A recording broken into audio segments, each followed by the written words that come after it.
Hello, friends, and welcome back to the Holistic Frugivore. Jess here, your holistic host, and today is it's January 11th, 2021. Anyone living right now knows the crazy energies happening. There's a lot going on. There's a lot at stake. And I want to talk about something that is somewhat new to me and something I've explored this last year as I've gone through my own spiritual awakening. And first, I just want to say last week I was recording for conscious nutrition and some other stuff, and the recording didn't work. Everything deleted. And honestly, instead of re-recording, I just took that as a sign that it wasn't important at this time. It was a lot of information that I shared, and it didn't get too in-depth on much stuff. So I simply put it aside. So coming back this week, the way I decide my episodes usually is I feel into what feels important right now, what feels like something that is prevalent or important to talk about. And I keep just mentioning that I'm going to be doing a chakra series. And that is going to start next week, because today I'm going to talk about alchemy and the darknesses and our spiritual awakening and the aspects of that I have learned personally. I'm going to kind of share a little bit of what I've learned from it. And chakras is a big aspect of that. And as a yoga instructor, I deal with chakras a lot. Anyone who comes to my yoga classes knows that I always speak to the chakras, the spine, and the Kundalini energy. So I'm shifting from my normal nutrition talk or kind of, I don't want this to be a nutrition-based podcast. It's about a transformation. Mind, body, soul transformation, and all the aspects of that. Of course, nutrition is a big aspect of our physical self, and our shift and becoming well, healing. So the nutrition leads into this healing journey, and the healing journey leads into the spiritual awakening and opening yourself to higher consciousness. And that is exactly the journey I had, which is exactly why I speak to it in that manner. Nutrition is just that first part. It's not the whole part. It's not the biggest part. It's one of the three cores. It seems so trendy or cliche to talk about the mind, body, spirit, but I mean that in the truest sense of the statement, the trifecta of wellness, from your mental health, the mind, the body, and the nutritional and healing aspects, and the soul and the true soul consciousness, and your vibrational shift in that manner. So, alchemy. There are three aspects of alchemy. And I have a book here I'm just grabbing to reference, because I've done a lot of reading in alchemy this year. So there's physical, spiritual, and mental alchemy. I'm not going to be talking about the physical alchemy today. That is not as much what I've gotten into. They do link together to a point, but the physical alchemy is more the practical, the lab, working with the elements. Anyone who knows Harry Potter, there's the Philosopher's Stone, and that's a physical substance capable of transforming anything into its higher form. So that's kind of the play in the physical alchemy, working with the elements of air, fire, water, and earth. So strictly in kind of the physical, sciencey, chemical aspects, is the physical. You could lead into that being kind of the magical aspect of alchemy. And that traditionally, historically, was the part that was practiced often to where people were labeled witches and burned at the stake. And that is a trauma many of us associate with. I myself associate with that trauma of past life, witchcraft, being burned at the stake. And that leans also into the trauma healing with alchemy and your darkness and your spiritual awakening. It's such a huge, there's a never ending amount of topics to discuss when it comes to the spiritual awakening and traumas and chakras and everything. So I want to give you information on the surface for you to feel what is most interesting to you so you can dig deeper.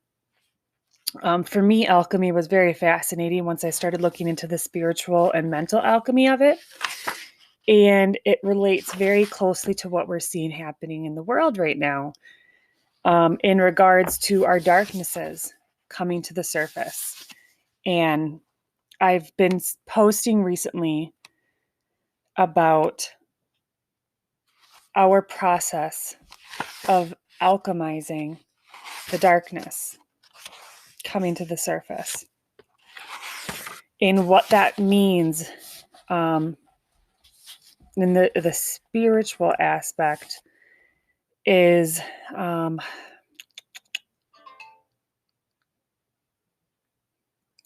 so spiritual alchemy is rooted in the transformation of the spirit and soul. I'm reading from this book directly right now. It's important to note that for alchemists, spirit and soul are not the same. In alchemy, one spirit is constantly striving toward betterment, and it is associated with the Red King. And that kind of introduces, I'm going to get a little bit further here, but so spiritual alchemy is more of our conscious transformation, the consciousness, the energies, the light and dark, as in we are light beings in the most energetic way. We are very high consciousness light beings.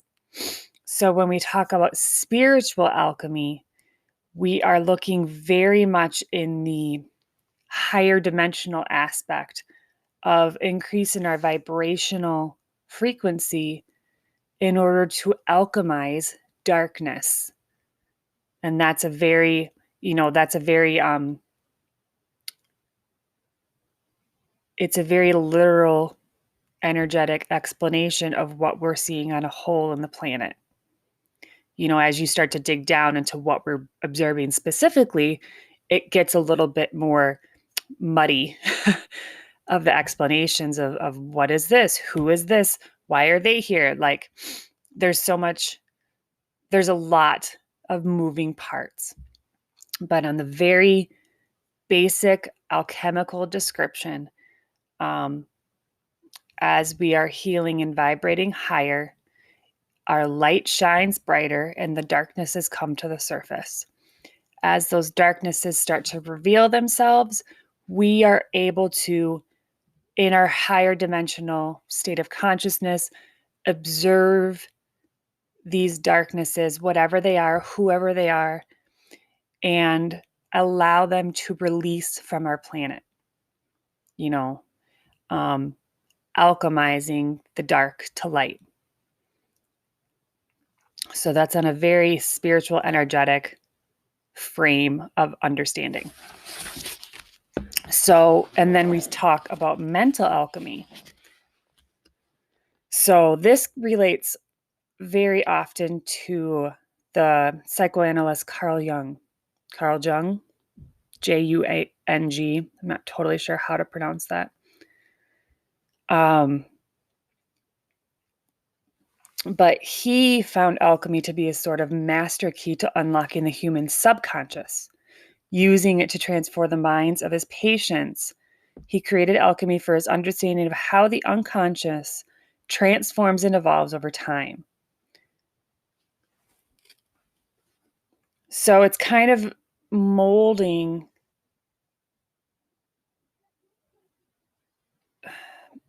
It has to do with the ego.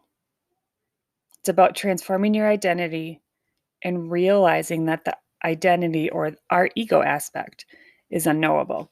So it's about kind of analyzing our logical mind, how we've been raised or traumatized, wounded into our current state of being. So pretty much every single human on this planet has experienced some sort of trauma, some sort of emotional or mental wound, physical as well, but it sits deeply into ourselves as emotional or mental. It can be physical in the moment, such as like a rape or abuse, or something like that. But it sits within our subconscious in a very emotional and mental capacity. And this is where the chakras can come into play. So we understand what mental and spiritual alchemy is. We understand that the trauma and wounds we experience in our life, even in past lives, this can be pre this life karmic cycling as well. I mentioned the witches of our previous generations having been burned at the stake, and that's just one example. It could be previous generations who have been in slavery would be a good example. Past wars, just suppression of cultures in the past. Those wounds can travel generationally if we don't sit with them and heal them. There's often that one person, and this generation, we're seeing a lot more of those family members, those individuals who decide to stand up and say, this is the end of this generational trauma. And that is when we can work into those traumas and alchemize them as healing ourselves and as a higher dimensional being, the acknowledgement of our spiritual self and our ability, our power to step into that healing. It's all about our sovereignty to make those choices. We can make those choices to forgive, to let go of the attachments, and to allow healing. And we can heal ourselves and previous generations so that that trauma is no longer carried on to our children. Okay? It gets deep. It can get so deep. And I want to dig into, I'm going to lay out a foundation for this stuff in season 1. So after this, I'm going to go through each chakra.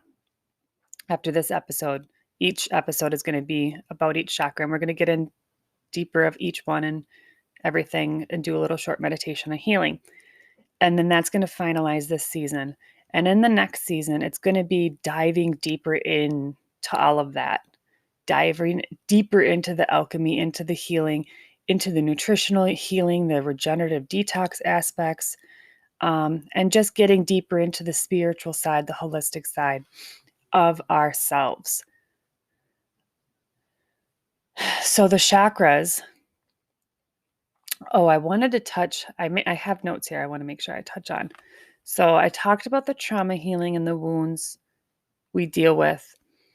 I'm going to make one note of how we can begin to work into these. The easiest way I can tell you that I did was within meditation. Being able to begin to sit quietly with yourself, closing the eyes, and letting go of your physical experience, feeling your thoughts come in and letting them go, and just letting yourself tap in to your spiritual connection. And as you do that, you're able to connect with your higher knowing, your intuitive knowing, your spirit guides. There's a lot of great YouTube videos from people that I learned a lot from as far as connecting with those parts of yourself and how to journey into the healing. And like I said, season 2, I'm going to get more into the depths of that, how to heal. So to hear, I would just begin with short meditations, slowly getting familiar with the feeling of tapping into your higher self, just being able to sit quietly, starting with 5 to 10 minutes. It can be hard sometimes. I struggled a lot in the beginning to be able to just meditate for more than a few minutes. I was not good at it. But once you understand the connection to the meditation and how it links to your healing and your consciousness, it gets more important. You start to do it more often. And right when you wake up is the best time to do it, because when you're sleeping, that is when our astral leaves our physical body. So when you wake up, it's easier to get into the connect with the higher consciousness of yourself. So it's because you connect with it when you're within dreaming as well. So try to do it right in the morning. I often do it at night just because I have 3 kids and mornings tend to be more busy. So I tend to meditate before bed, 10 to 15 minutes minimum. And as we get more into the actual healing meditations, they go quite a bit longer than that. So that's why I say just beginning to get familiar with that the meditation process, being able to get to I guess get out of your body a little more. That's kind of the process, is going inward and allowing yourself to rise into a higher consciousness. And eventually it's almost like you're leaving the physical and meeting your spirit self and other spirit selves in the astral and connecting with that inner healing. So that's to look forward to in season 2. But nutrition comes into this for me, because first it became a shift in nutrition to fruit-based, raw food healing. It was straight healing nutrition for me. And then it began to open up triggers and traumas and emotional blockages that I've held my whole life. So I acknowledge certain addictive food behaviors that have been controlling so much of my poor eating, and understanding, tapping into that feeling in the moment, going into it in meditation, to be able to go back and understand where that roots from, the true root of why that behavior comes up for you. There's always a why. Nothing we do is for no reason, especially bad habits when it comes to nutrition. Emotional eating is a big one. Often we start to emotional eat for comfort. And there is a very real reason why. And it's different for all of us.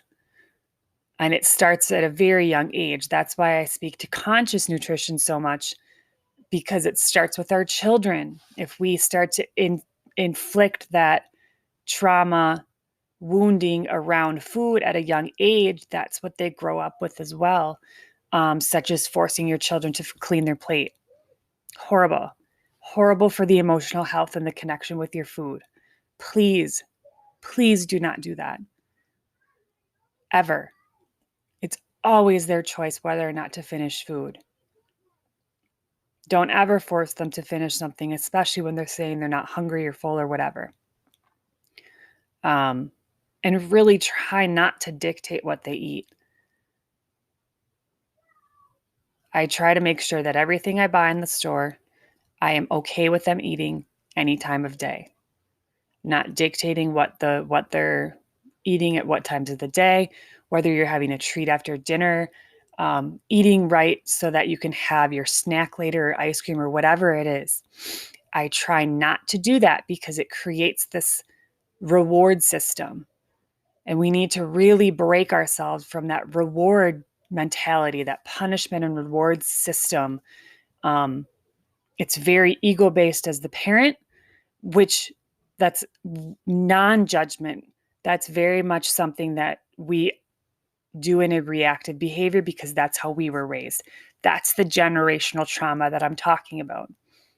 You need to choose to heal that with yourself and not carry that onto your children. And it takes time.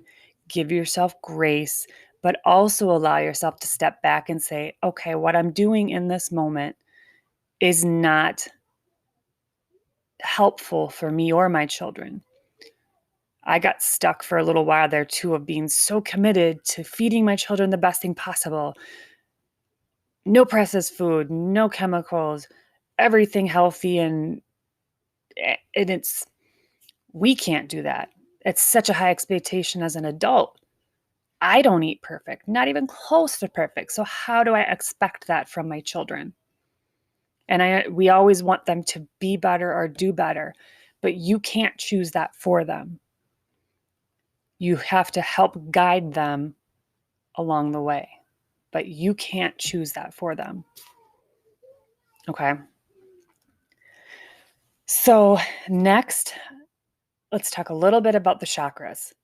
As I said, I'm going to get into those in depth more next week, starting with the root chakra. And that one is very important right now because with everything happening, and I'm going to talk more about it next week, I think there's a very, very important connection to the wearing of masks, the lockdowns, and the 6 feet apart from people that is ungrounding us. Okay. And I'm going to explain that next week. I'm going to leave that little bit of snippet so you'll be interested next week of what that actually means. But those in control at the moment are fully aware of what they're perpetrating to humans.